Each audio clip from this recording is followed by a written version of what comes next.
Hello boys and girls, Mr. Giomini. Wanted to come to you with a couple of examples of how to solve linear inequalities, and then also how to interpret and solve a linear inequality when you're presented with information from a story problem. So these first three examples are definitely a bit rigorous. Definitely go a little bit beyond 6th grade. We're going to dabble into some 7th grade here, which is nothing wrong with that. So let's take a look at how to solve these inequalities. So first thing I do is I'm going to rewrite this one. It is a little bit difficult to read. The numbers are a little blocky. So we have 1/3 times x plus 3 plus 1/2 is greater than -9/2. Now, first thing I notice is I have the distributive property here. I also have this mess here. Now, I have three types of fractions here. Typically, what we've been doing with these fractions is trying to find their least common multiple and multiply through to get rid of all of them, correct? Now, what I could do is I might be able to multiply all of them by, let's see, what's the least common multiple? Isn't it 6? So if I have 3, I have 2, and I have 2, would I multiply everything by 6? Let's take a look here. So let's put a 6 here. So 6 here, 6 here. Now I'm just going to multiply this by 6, because multiplying this by 6, I then will, this is being multiplied inside the parentheses. So really by multiplying this by 6, I'm still doing the same thing. All right? I'm going to multiply this by 6 and this by 6. So really 1/3 of 6 is 2. So then I have 2 times x plus 3 plus, we now have to multiply this by 6. Half of 6 gives me 3. That is greater than, now we're multiplying this by 6. We can treat it as 6 over 1. Do a little cross reduction here. That's 1. That is 3 because our common factor is 2. 2 goes into 2 once. 2 goes into 6 3 times. 9 times 3 is 27. And we have that negative sign in front, so we have negative 27. Now let's use some distributive property down here. 2 times x is 2x. 2 times 3 is 6, plus 3 is greater than negative 27. I can combine some like terms on the left side of this inequality. 6 and 3 is a plus, and this is a positive 6, so we have then 2x plus, I believe that's what, 9? 6 plus 3 is 9, is greater than negative 27. Hey, now, I have the x here. I'm not doing it with the coefficient yet. I like that all the x's are here. What we need to do is get all those integers to the right side of the inequality. So our first step to kind of getting closer to solve this inequality is to subtract 9 from both sides. Subtract 9 from both sides.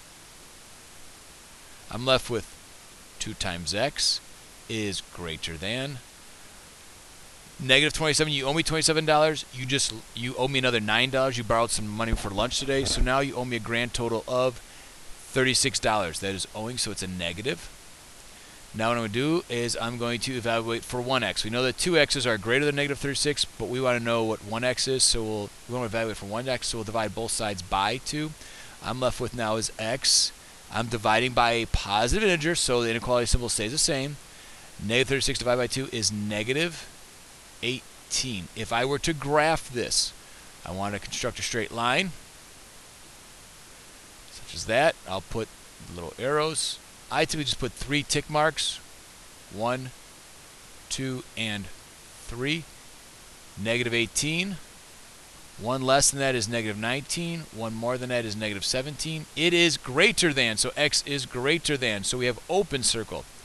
Negative 18 is not included in the solution set, and it's all the values to the right of it. Greater than it, so that's going to the right. So that's what that would look like. Okay.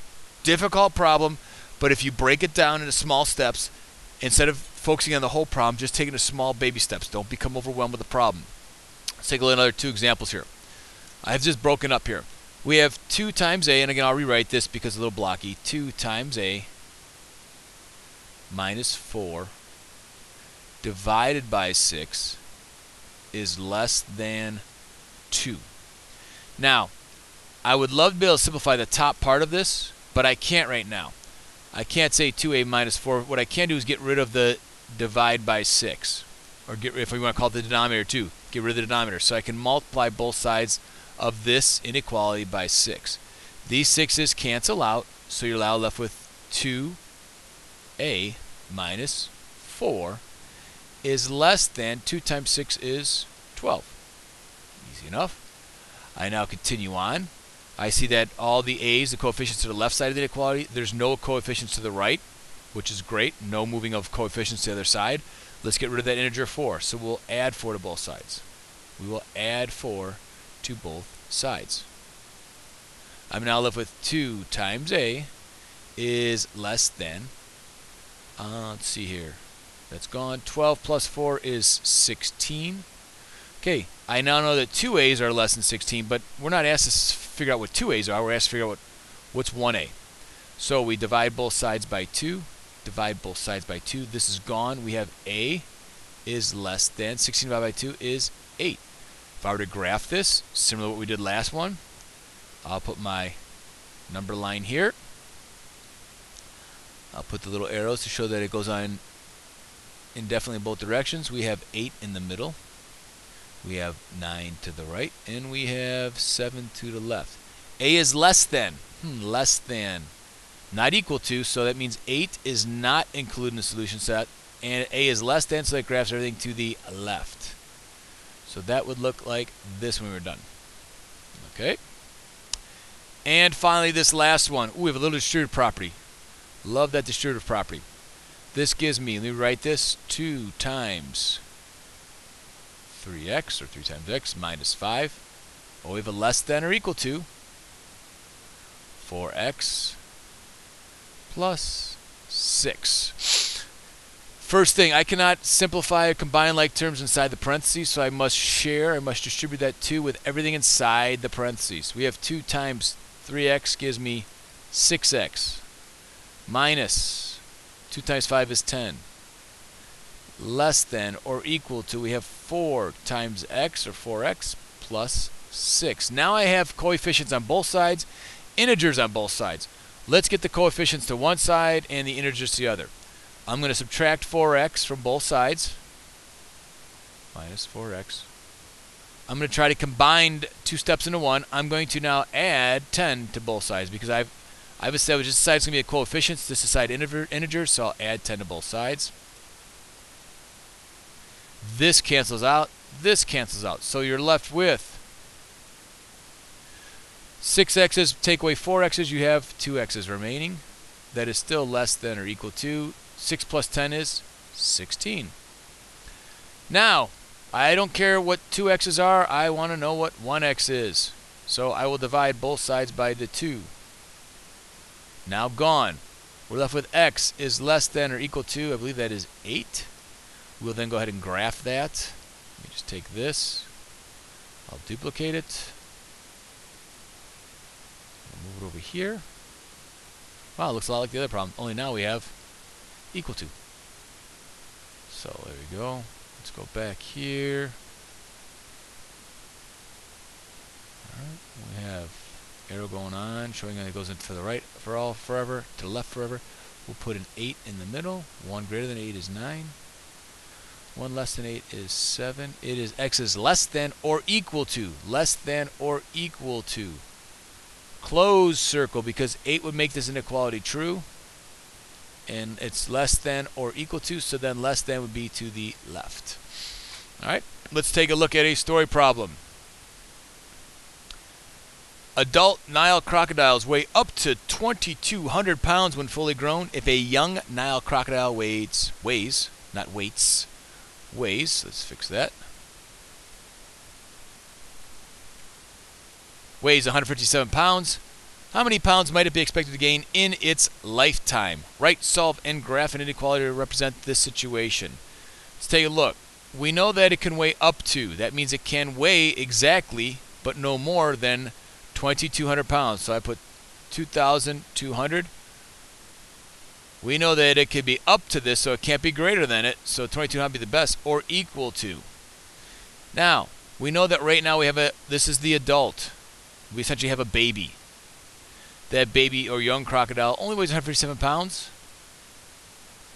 Well, we need to figure out how many more pounds it can gain. Gain is an addition. You got the 2200. Weigh up to. That means that has to be, whatever we're weighing, it has to be greater than or equal to, less than or equal to 2200. We're going to add to that the weight of the crocodile that it's eventually going to gain. So we'll put a W. There's my inequality. Now, how many more pounds is it going to gain? It could gain up to. Well, we have the a W here. We will isolate that. We'll do that by getting rid of the 157. Get rid of the 157. This is now gone. We have W is less than or equal to 200 or 2200 minus 157. Let's see here. That's 3. That becomes a 9. That is 4. So we got a 10 here. This really becomes a 90. This becomes a 100. 10 minus 7 is 3. 90 minus 50 is 40. 100 minus 100 is 0. 2000 minus 0 is 2000. So it will need to gain, it could gain up to another 2,043 pounds in order to reach that kind of ultimate level of Nile crocodile-ness, I guess. And if I were to graph this, inequality, looks something like this.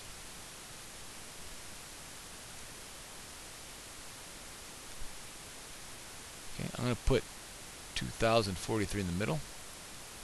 We have 2,044. I could go by 5s if I wanted to. I'm just going to go by 1s here. 2,042.